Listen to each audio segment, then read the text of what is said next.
Hello नमस्कार, स्वागत है आप सभी का। मेरा नाम है शिखर गुप्ता और आप देख रहे हैं फिजिक्स संकल्पना। तो आज शुरू करने वाले हैं प्रकाशिकी का एक और नया टॉपिक जिसका नाम है खगोलीय दूरदर्शी। बहुत ही इंपॉर्टेंट है, न्यूमेरिकल फंस जाता है यहाँ से ज़्यादातर टाइम। बात करेंगे खगोलीय दूरदर्शी के बारे में, क्या होता है, कैसे बनती है और ये कैसे कार्य करती है। तो चलिए शुरू करते हैं आज का वीडियो। हेडिंग लगाएंगे सभी खगोलीय दूरदर्शी। और मैं खगोलीय दूरदर्शी पढ़ाने से पहले आपको बता देता हूँ थोड़ी सी बातें सूक्ष्मदर्शी के बारे में जो हमने पिछले वीडियो में पढ़ा खत्म किया, क्योंकि उससे रिलेट करके इसको पढ़ेंगे तो बहुत आसानी हमें रहेगी। सूक्ष्मदर्शी क्या होती थी बच्चों? एक ऐसा यंत्र होता है सूक्ष्मदर्शी जो बहुत छोटी चीज़ों का एक बड़ा प्रतिबिंब हमारी आंख के सामने बना देता है। मतलब सूक्ष्मदर्शी का कार्य है छोटी वस्तु का बड़ा प्रतिबिंब बनाना। मैंने आपको पिछले वीडियो में ये बताया था दर्शन कोण के बारे में कि दर्शन कोण क्या होता है।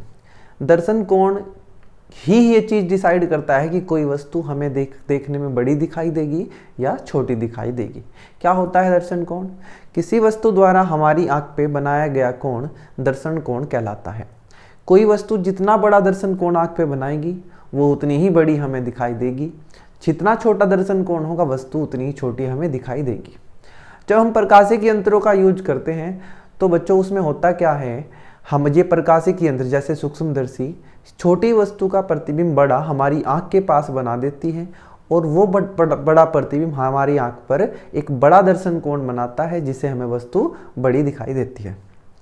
इसके उलट जब हम दूरदर्शी पढ़ेंगे तो दूरदर्शी एक ऐसा प्रकाशिक यंत्र है जो बहुत दूर की चीज़ों को देखने में हमारी सहायता करता है। जैसे इसका नाम ही है दूरदर्शी। होता क्या बच्चों, आपने चांद देखा है। चांद आपको एक प्लेट के जैसा दिखाई देता है, छोटा सा। क्या वो उतना ही छोटा है जितना हमें दिखाई दे रहा है? नहीं, चांद बहुत बड़ा है।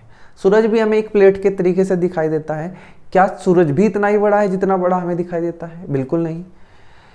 तो फिर हमें छोटा क्यों दिखाई देता है वो? जब वे इतने बड़े हैं हमें दिखाई क्यों दिए छोटे? तो उसका कारण बच्चों है दर्शन कोण। हमारे से सूर्य की दूरी बहुत अधिक है, हमसे चांद की दूरी बहुत अधिक है। बहुत दूर होने के कारण चांद और सूरज या और जो चीज़ें हैं वे हमारी आंखों पे एक छोटा दर्शन कोण बनाती हैं और छोटा दर्शन कोण होने के कारण ये चीज़ें हमें छोटी दिखाई देती हैं। अब क्या करना होगा कि हमें बड़ी दिखाई दे?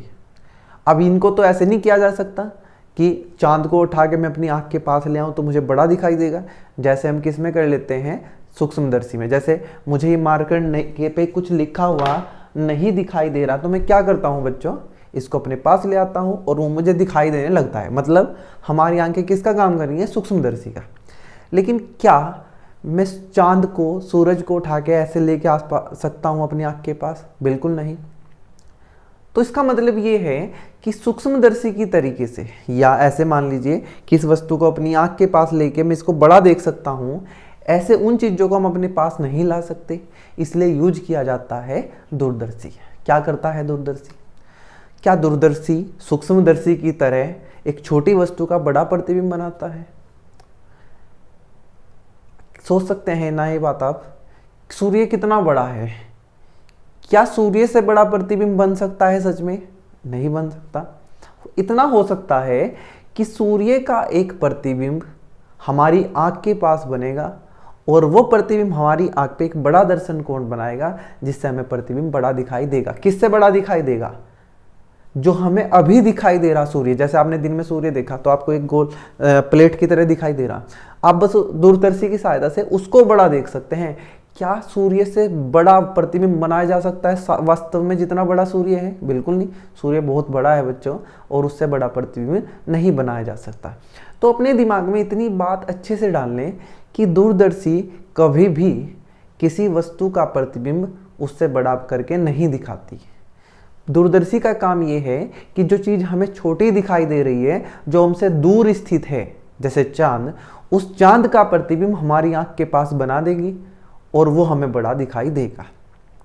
कभी भी दूरदर्शी किसी वस्तु का प्रतिबिंब बड़ा करके नहीं दिखाती, वो तो बस प्रतिबिंब को पास ला के दिखाती है। इतना काम होता है दूरदर्शी का। बच्चों हमारे सिलेबस में दो प्रकार की दूरदर्शी है। पहली है अपवर्ती दूरदर्शी और दूसरी है परावर्ती दूरदर्शी। आज हम बात करने वाले हैं अपवर्ती दूरदर्शी की, नाम इसका अपवर्ती क्यों पड़ा, इसका काम कैसे होगा, ये बनेगा कैसे, आज के वीडियो में हम सब बात करने वाले हैं। तो चलिए शुरू करते हैं आज का वीडियो। हेडिंग लगाएंगे अपवर्ती दूरदर्शी। अपवर्ती दूरदर्शी। दूरदर्शी एक ऐसा यंत्र है जो दूर स्थित वस्तुओं का प्रतिबिंब हमारे पास बना देता है। कभी भी ये नहीं कहेंगे कि वस्तु का प्रतिबिंब बड़ा करके बना देता है, नहीं, दूरदर्शी का काम ये नहीं है। अब अपवर्ती दूरदर्शी बनती कैसे है? इसमें बच्चों क्या होता है, एक बेलनाकार पाइप लिया जाता है, उस बेलनाकार पाइप पे, मैं इसको थोड़ा इधर बनाता हूं क्योंकि हमें फिर डेरिवेशन भी करना होगा इसका, इधर। इस बेलनाकार पाइप पे सबसे आगे एक बड़ी फोकस दूरी का लेंस लगा होता है। ये लेंस देख के आप बता सकते हैं ये उत्तल लेंस है। और थोड़ी दूरी पे उससे एक छोटा लेंस लगा होता है, ये भी कैसा है, उत्तल लेंस। इसको बोलते हैं अभिदृश्यक लेंस। सूक्ष्मदर्शी में भी हमने पढ़ा था, इसको बोलते हैं अभिदृश्यक लेंस, और बच्चों इंग्लिश में बोलते हैं इसको ऑब्जेक्टिव लेंस। और इसकी फोकस दूरी को लिखते हैं FO। F का मतलब फोकस, O का मतलब ऑब्जेक्टिव लेंस। और बच्चों इसको बोलते हैं नेत्रिका लेंस, इंग्लिश में बोलते हैं इसको आई पीस, इसलिए इसकी फोकस दूरी को लिखते हैं FE, आई पीस। ध्यान यहाँ रखना ये है कि अभिदृश्यक लेंस की फोकस दूरी ज़्यादा होती है और नेत्रिका लेंस की फोकस दूरी कम होती है। और ये भी ध्यान रखना कि इसकी फोकस दूरी इससे बहुत ज़्यादा होती है, जैसे इसकी 100 सेंटीमीटर और इसकी 10 सेंटीमीटर, इसकी 80 सेंटीमीटर, इसकी 5 सेंटीमीटर। तो इनकी फोकस दूरी में बहुत ज़्यादा अंतर होता है। ये बड़ा लेंस है, ये भी बड़ा लेंस है, 5 सेंटीमीटर या 10 सेंटीमीटर फोकस दूरी कम नहीं होती, लेकिन 5 और 10 सेंटीमीटर इस 100 सेंटीमीटर की तुलना में कम है। इसलिए हम बोलते हैं कि दूरदर्शी में जो नेत्रिका लेंस होता है वो छोटा होता है, अभिदृश्यक लेंस बड़ा होता है। अब वस्तु कहाँ होगी? हमने ये दूरदर्शी बनाई क्यों है? क्योंकि हमको बहुत दूर की चीज़ें देखनी है, जैसे चांद, सूरज, और नाम भी इसका खगोलीय दूरदर्शी है, मतलब हमसे बहुत दूर स्थित वस्तुएं। तो हम मानेंगे कि वस्तु कहाँ है, अनंत पे। और बच्चों अनंत से जो किरणें चलती हैं वे चलती हैं एक दूसरे के समांतर। तो हमने कहा कि मान लीजिए यहाँ कोई वस्तु है और उससे यहाँ से प्रकाश चला ऐसे, और दूसरी प्रकाश किरण चली यहाँ, जो कि कहाँ से पास होगी, प्रकाशिक केंद्र से। थोड़ा सा सही कर देता हूं,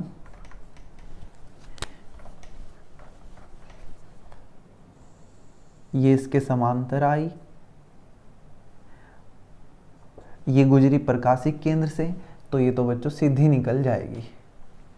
और ये इस लेंस से अपवर्तित होके थोड़ा अपने रास्ते से भटकेगी और यहाँ जाके ये इससे मिलेगी और यहाँ बनेगा प्रतिबिंब। अगर मैं वस्तु का नाम क्या दूं, AB, तो प्रतिबिंब हमारा बना बच्चों A', B'। ध्यान से देखेंगे, किरणें कहाँ से चली, अनंत से, क्योंकि वस्तु कहाँ रखी हुई है, अनंत पे। ये ध्यान रखें आप कि वस्तु कहाँ रखी हुई है, अनंत पे। अनंत से जो प्रकाश चलता है वह किरणें कैसे होती हैं, एक दूसरे के समांतर। और अपवर्तन के पश्चात बच्चों ये जो प्रकाश किरणें हैं ये मिलती हैं फोकस तल में। अगर आपने ध्यान से पढ़ रखी हैं परिभाषाएं लेंस से संबंधित, तो आपको पता होगा कि जो किरणें एक दूसरे के समांतर होती हैं वे एक दूसरे को कहाँ मिलती हैं, अपवर्तन के पश्चात फोकस तल में। इसका मतलब ये क्या है, फोकस, क्योंकि फोकस तल कहाँ से जाता है, फोकस से। तो प्रतिबिंब कहाँ बना, अगर मैं इसको नाम दूं दूरी को, तो ये बना FO, मतलब यहाँ से प्रतिबिंब कितनी दूर है, FO। अब ये प्रतिबिंब इस नेत्रिका लेंस के लिए किसका काम करेगा, वस्तु का। आप अच्छे तरीके से जानते हैं कि जो पहला लेंस वस्तु का प्रतिबिंब बनाता है वो प्रतिबिंब दूसरे लेंस के लिए वस्तु का कार्य करते हैं। इसलिए मैंने इसको लिखा UE। U का मतलब वस्तु की दूरी, E का मतलब नेत्रिका लेंस से। तो यहाँ से प्रकाश किरणें चलेंगी, एक प्रकाश किरण ऐसे गई और ये कहाँ से चली जाएगी, फोकस से। दूसरी जाएगी प्रकाशिक केंद्र से, वो सीधा निकल जाएगी, उधर ये नहीं मिलेंगी कहीं, और यहाँ मिलेंगी ये इस बिंदु पे। थोड़ा सा आप जब स्केल से बनाओगे इनको तो अच्छे बनेंगे आपके डायग्राम। तो ये बना प्रतिबिंब हमारा, और इसको नाम देंगे हम A double dash B double dash. तो बच्चों ये प्रतिबिंब किसने बनाया? नेत्रिका लेंस ने। अगर आपसे कोई पूछ ले कि अभिदर्शक लेंस कैसा प्रतिबिंब बनाता है, वास्तविक या आभासी, तो आप देखेंगे वस्तु ऊपर है, प्रतिबिंब नीचे बना, मतलब उल्टा प्रतिबिंब बना है, तो आप कह देंगे कि अभिदर्शक लेंस वास्तविक प्रतिबिंब बनाता है, क्योंकि जो उल्टे प्रतिबिंब होते हैं वे कैसे होते हैं? वास्तविक। और आप देख के बता सकते हैं क्या सच में किरणें मिली हैं? हाँ, देखो किरणें गई और सच में मिली, तो इसका मतलब कैसा प्रतिबिंब बनाया अभिदर्शक ने? वास्तविक। लेकिन नेत्रिका लेंस कैसा प्रतिबिंब बनाता है? क्या ये किरणें सच में मिलेंगी? कहीं नहीं मिलेंगी। हमें तो ऐसा लगेगा कि यहाँ मिलेंगी और यहाँ प्रतिबिंब बनेगा, तो आप कह सकते हैं नेत्रिका लेंस कैसा प्रतिबिंब बनाता है? आभासी प्रतिबिंब। तो चलिए बच्चों अब शुरू करते हैं अपना आवर्धन अक्षमता निकालना, क्योंकि हमें क्या निकालनी है? दूरदर्शी की आवर्धन अक्षमता। और दूरदर्शी की आवर्धन अक्षमता का जो सूत्र होता है, आवर्धन अक्षमता प्रदर्शित करते हैं m से, और फॉर्मूला होता है बीटा बाय अल्फा। ये तो आपने सूक्ष्मदर्शी में पढ़ा, लेकिन यहाँ थोड़ा सा फर्क है। वहाँ बीटा कुछ और था, यहाँ बीटा कुछ और है। अल्फा वही है जो पहले था। क्या होता है अल्फा? अल्फा होता है बच्चों वस्तु द्वारा आंख पे बनाया गया दर्शन कोण। जब हमने कोई लेंस यूज नहीं किया, मतलब जब मैं सूरज को यहाँ से देख रहा हूँ, सूरज मेरी आंखों पे जो किरण, जो दर्शन कोण बनाएगा, चांद मेरी आंख पे जो दर्शन कोण बनाएगा, उसको बोलते हैं अल्फा। तो ये वस्तु है, और जब हमने कोई लेंस यूज नहीं किया तो मैं मान लेता हूँ हमारी आंख यहाँ है, ये आई बैठी हुई है। आई को हम कहाँ मान लेते हैं? प्रकाशिक केंद्र पे। तो इसका मतलब आंख पे तो ये कोण बनेगा, तो ये बच्चों अल्फा। ध्यान ये रखना, अभी हमने कोई लेंस यूज नहीं किया, इसलिए मैंने आंख को यहाँ माना। जब मैं लेंस यूज कर रहा हूँ तो मैं इसको यहाँ से देख रहा हूँ, तो आंख को यहाँ मान लूंगा मैं। बिना लेंस यूज किए हमारी आंख यहाँ होगी। जब हम लेंस यूज करेंगे तो हमारी आंख कहाँ होगी? नेत्रिका लेंस के प्रकाशिक केंद्र पे। अभी किसके प्रकाशिक केंद्र पे है? अभिदर्शक लेंस के।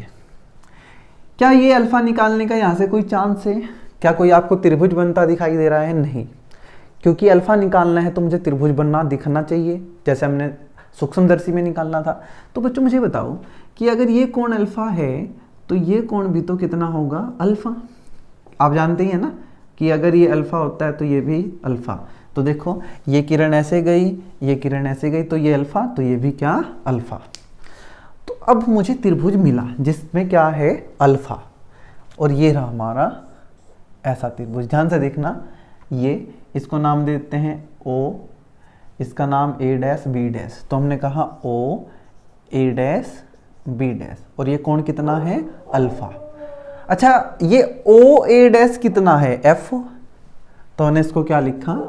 FO। और A डैश B डैश को झुका तो लिख दूंगा मैं। तो यहां से निकालते हैं tan अल्फा, और tan अल्फा होता है आपका लंब बटे आधार। जहां कोण बनता है वो आधार, और उस कोण के सामने होता है लंब, तो लंब बटे आधार। लंब कितना है?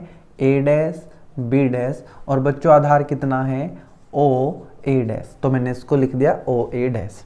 और आपको पता है कि जब हम बिना किसी लेंस के देखेंगे चांद को या सूरज को, तो वो हमें छोटा दिखाई देता है, मतलब उसने हमारी आंख पे जो दर्शन कोण बनाया है वो बहुत छोटा है। मतलब अल्फा क्या होने वाला है? बहुत छोटा। अल्फा बहुत छोटा है, बहुत छोटा कोण है, बहुत छोटा कोण है। इसीलिए जो tan अल्फा होगा वो किसके इक्वल आ जाएगा? अल्फा के, और ये बन जाएगा A dash B dash upon O A dash. Equation number first. वैसे ही मान लिया हमने कि हमने अल्फा निकाल लिया। अब मुझे चाहिए बीटा। अब बीटा पे पहुंचते हैं बच्चों।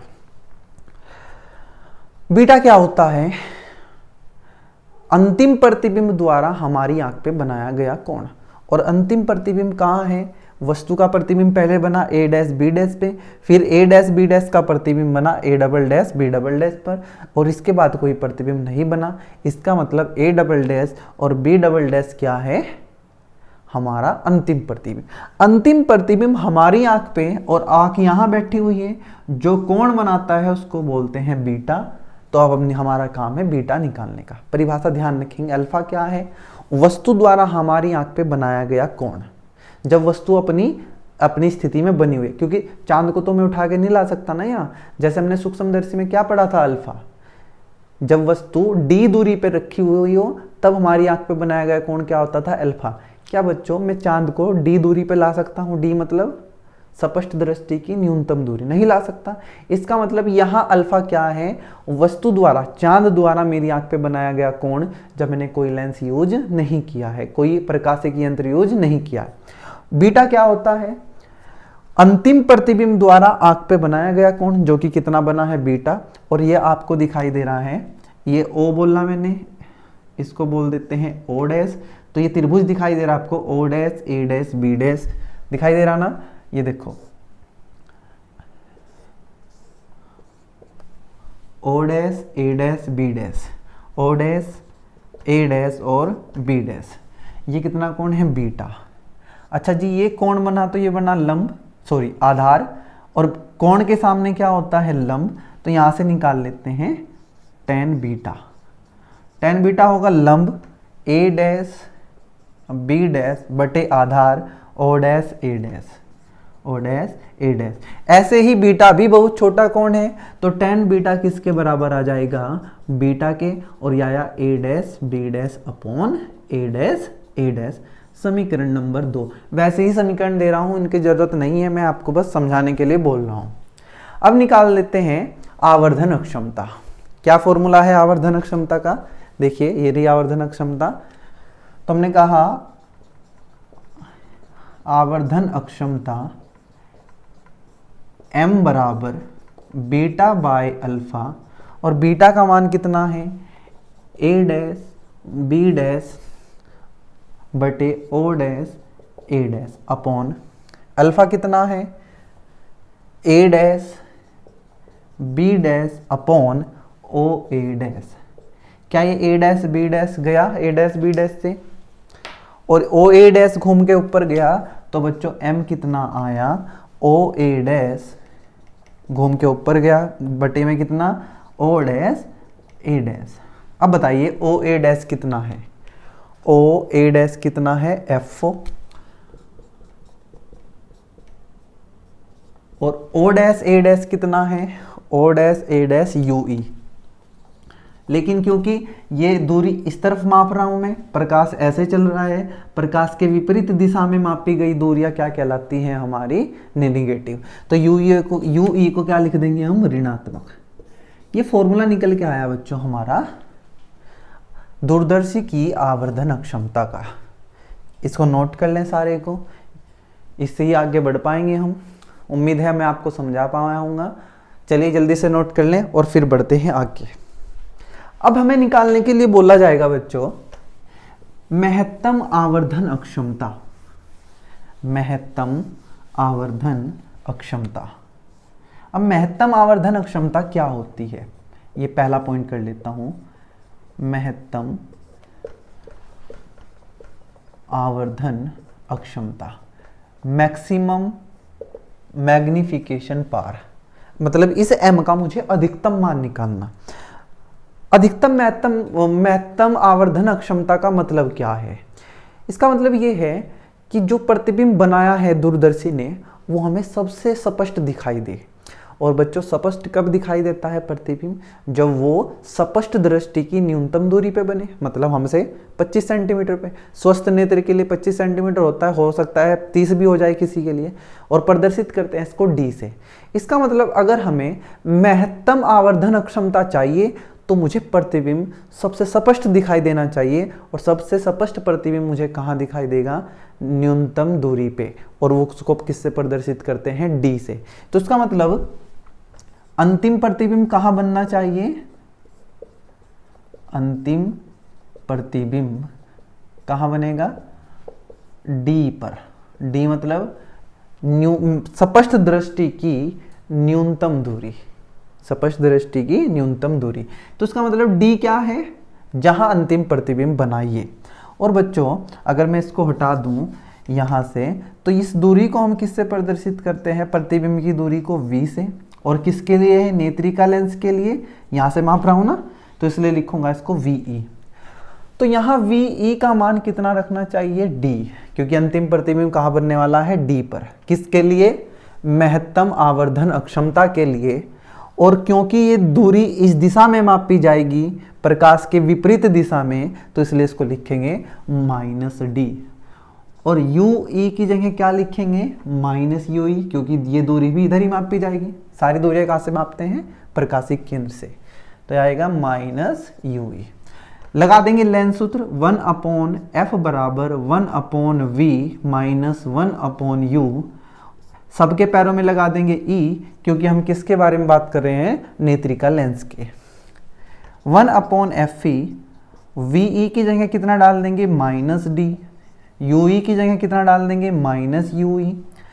1/fe, माइनस इधर उठ के आएगा तो ये बन जाएगा बच्चों 1/d प्लस, और माइनस माइनस प्लस 1/UE। ध्यान से देखो, यहाँ UE के साथ क्या है, FO, तो मैं इस पूरी इक्वेशन में किससे मल्टीप्लाई कर देता हूँ, FO से। तो जैसे ही FO से मल्टीप्लाई करूंगा तो आ जाएगा FO/FE प्लस FO/d, और यह आएगा FO/UE। पूरी इक्वेशन में मैंने किससे मल्टीप्लाई कर दिया, FO से। तो ये बन गया हमारा FO/UE, FO/FE प्लस FO/d। इसीलिए इस m का मान कितना आ जाएगा, माइनस FO/UE का मान कितना आया, FO/FE प्लस FO/d। और बच्चों ये m का कौन सा मान है, महत्तम, मतलब मैक्सिमम। तो ये किसका फॉर्मूला निकल के आया, m मैक्सिमम का। लेकिन किताब में इसको लिखने का थोड़ा सा अलग तरीका है m मैक्सिमम का। यहां से कॉमन ले लेता है वो -F0/FE, FO/FE। ये सारा का सारा कॉमन गया, तो यहां बचा +1 प्लस, ये सारा बाहर गया तो यहां बचा 1। अच्छा जी, FO कॉमन लेना था, चलो वो तो यहां था, लेकिन मुझे एक बात बताओ, क्या यहां FE है नीचे जो मुझे कॉमन ले, देखो मैंने क्या कॉमन लिया, FE, लेकिन यहाँ FE नहीं है। तो मैंने क्या किया बच्चों, समझाने के लिए बता रहा हूं कि FE से मल्टीप्लाई नीचे, FE से मल्टीप्लाई ऊपर। FO बाहर, FE बाहर, तो ऊपर कौन बचा, FE, और नीचे बचा D। ये फॉर्मूला निकल के आया महत्तम आवर्धन अक्षमता का। किसकी महत्तम आवर्धन अक्षमता, दूरदर्शी की। ये फॉर्मूले न्यूमेरिकल के लिए बहुत इंपॉर्टेंट रहेंगे, इसलिए इनको याद करना चाहिए आपको। ये समझाने के लिए बताया था सिर्फ, एक बार दोबारा समझिए। FO/FE कॉमन लिया, बाहर यहाँ बचा 1, FO बाहर चला गया तो यहाँ आ गया 1। लेकिन क्योंकि मुझे FE कॉमन लेना था, तो यहाँ FE से मल्टीप्लाई और FE से डिवाइड, यहाँ ऊपर मल्टीप्लाई किया, यहाँ का FE बाहर चला गया, यहाँ FE रह गया झुका, तो ये आ गया 1 प्लस FE/d। ये आप अपने तरीके से करके देख लेना कि कॉमन लेंगे तो क्या होगा, ठीक है। तो ये आया महत्तम आवर्धन अक्षमता। चलिए नोट कर लीजिए। इसके बाद करते हैं न्यूनतम आवर्धन अक्षमता। सब इस फॉर्मूले से चलेगा जो मेन है। हम बात करेंगे दूसरी, न्यूनतम आवर्धन अक्षमता। दूसरा पॉइंट करने वाले हैं न्यूनतम आवर्धन अक्षमता। बच्चों न्यूनतम आवर्धन क्षमता का मतलब क्या होता है ये समझ लीजिए, क्योंकि चीजें नहीं समझोगे तो दिक्कतें करेंगे आगे।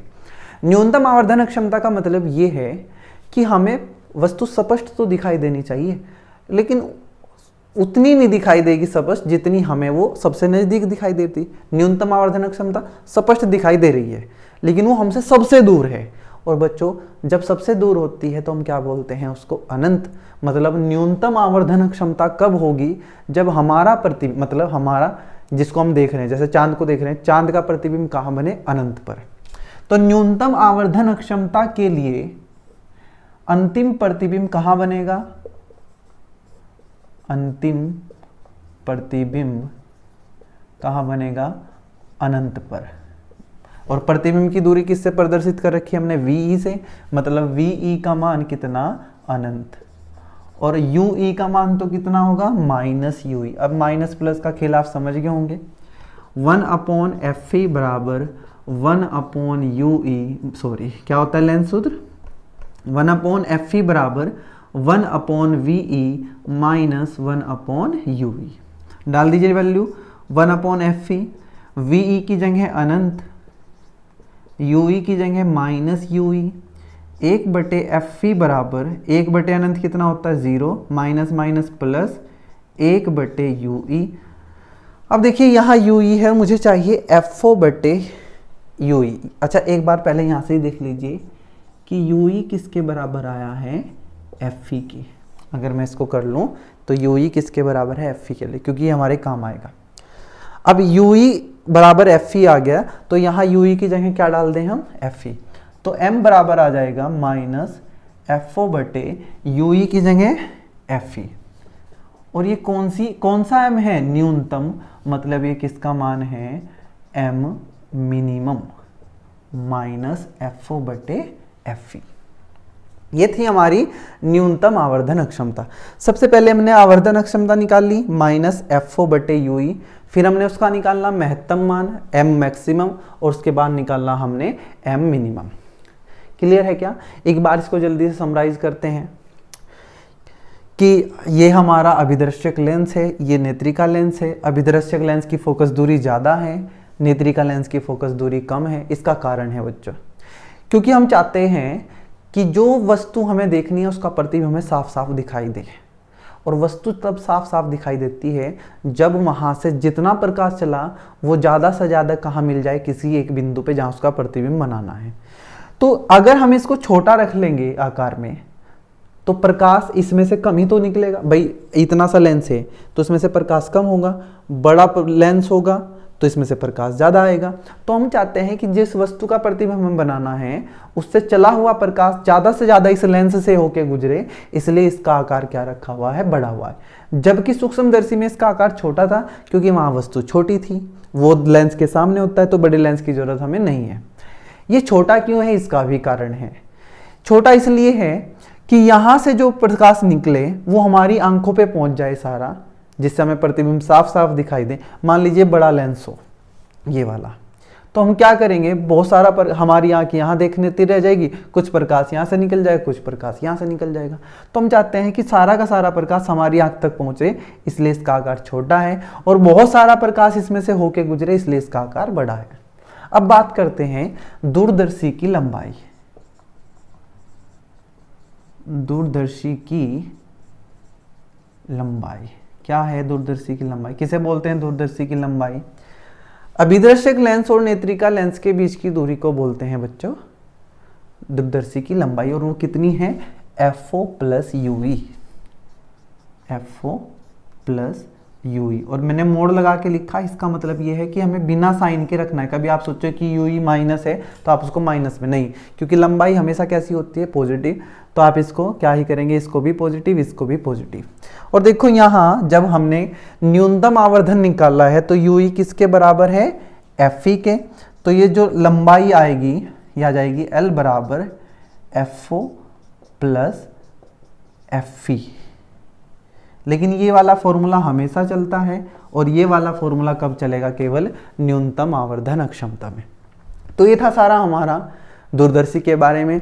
दूरदर्शी कैसे कार्य करती है, काम क्या है इसका, क्या ये सच में वस्तु का प्रतिबिंब बड़ा बनाती है या वस्तु के प्रतिबिंब को सिर्फ हमारी आंख के पास बना देती है, ये हमने आज के वीडियो में पढ़ा।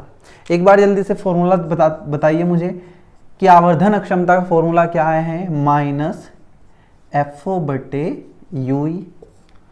फिर हमने यहाँ से इसका मैक्सिमम मान निकालना, मतलब महत्तम M मैक्सिमम बराबर क्या आया था, माइनस FO/FE